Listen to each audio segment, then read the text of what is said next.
Bismillahirrahmanirrahim. Assalamualaikum warahmatullahi wabarakatuh. Alhamdulillah, alhamdulillahi rabbil alamin. Alhamdulillah alladzi anzala ala abdihil kitaba wa lam yaj'al lahu iwaja.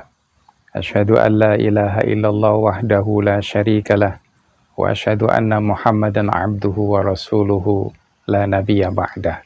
Allahumma salli ala Sayyidina Muhammad wa ala ali Sayyidina Muhammad kama sallaita ala Sayyidina Ibrahim wa ala ali Sayyidina Ibrahim. Amma ba'du, para pemirsa dimanapun berada, semoga Allah subhanahu wa ta'ala senantiasa menjaga kita sebagaimana kita menjaga perintah Allah yaitu puasa di bulan Ramadan ini. Semoga Allah menjaga kita semua, amin ya rabbal alamin. Pemirsa yang budiman, dalam pertemuan ini sedikit kami ingin menyampaikan tentang pentingnya khusyuk di dalam sholat. Khusyuk, memang khusyuk itu pemberian Allah. Untungnya khusyuk itu tidak masuk ke dalam syarat sahnya sholat. Jadi kalau masuk ke dalam syarat sahnya sholat, maka kebanyakan sholat kita nggak sah. Tapi khusyuk itu tidak termasuk ke dalam syarat sahnya sholat. Karena khusyuk itu pemberian Allah. Nah, bagaimana supaya kita sholat khusyuk? Kita usahakan supaya khusyuk. Misalnya, yang namanya sholat di masjid misalnya, atau di rumah kita punya sejadah, digelarlah sejadah itu. Nah, kemudian tampak di sejadah itu ada gambar masjid, ada gambar Ka'bah, ada gambar Hajar Aswad. Ketika takbiratul ula, begitu kita takbir, Allahu Akbar, kemudian terbayang itu ada gambar, oh masjidnya bagus, oh ada gambar Ka'bah, kapan saya ke tanah suci, gitu. Hajar Aswad, kapan saya mencium Hajar Aswad. Nah, supaya tidak mengganggu kekhusyuan, maka ditutuplah tempat sujud itu dengan kain. Kain apa? Kain kafan. Nah, minimal kalau kain kafan dijadikan tempat sujud, begitu takbiratul ula, Allahu Akbar, kita lagi ke tempat sujud, ingat mati. Minimal ingat mati. Karena ada kain kafan di hadapan kita. Jadi, sholat itu jadi khusyuk, karena ingat mati, seolah-olah kita mau mati. Nah, ini ada hikmahnya. Ada hikmah kenapa menggunakan kain kafan, kain putih. Ada kisah lagi di sini. Pada saat digunakan terus untuk sholat sampai bertahun-tahun. Nah, suatu hari ada perempuan hamil. Waktu itu perempuan ini adalah seorang pekerja. Dia kemudian yang namanya zaman dulu, sekarang udah zaman terang benderang, banyak lampu. Zaman dulu itu jarang lampu.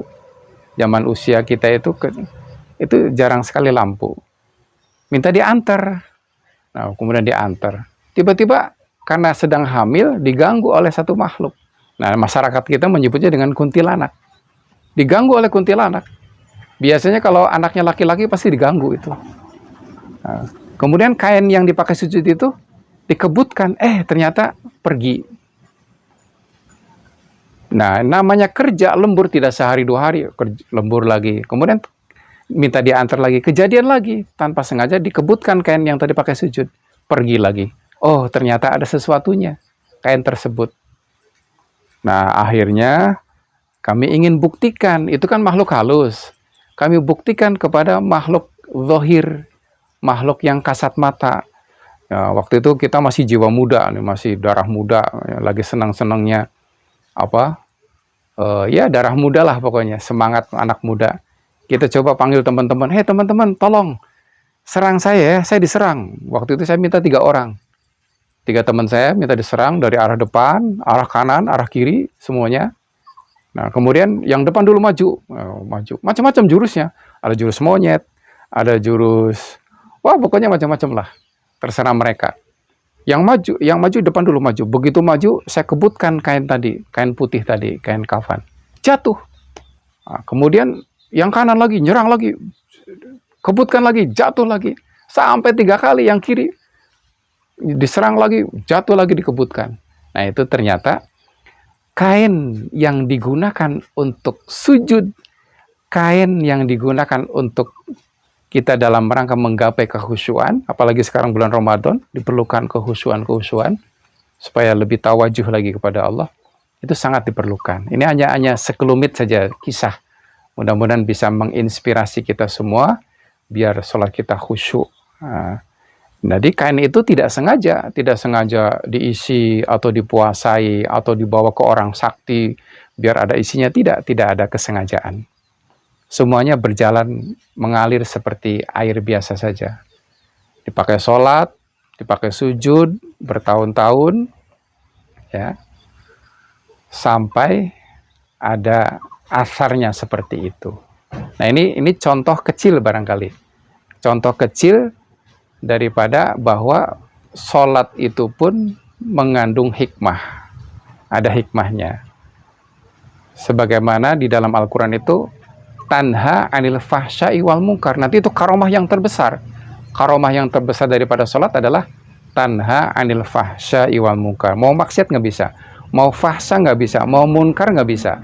Itu karomahnya. Nah, tadi hanya contoh kecil saja. Contoh kecil karomah yang dimunculkan oleh Allah berupa tadi. Mudah-mudahan ini bisa menginspirasi kita semua agar kita sholat lebih khusyuk, lebih tawajuh kepada Allah Subhanahu wa Ta'ala. Ini saja yang bisa dihadirkan dalam kesempatan kali ini. Mudah-mudahan kita semua diberikan sehat walafiat sampai bertemu dengan Idul Fitri. Billahil hidayah wa taufiq, billahi taufiq wal hidayah. Wassalamualaikum warahmatullahi wabarakatuh.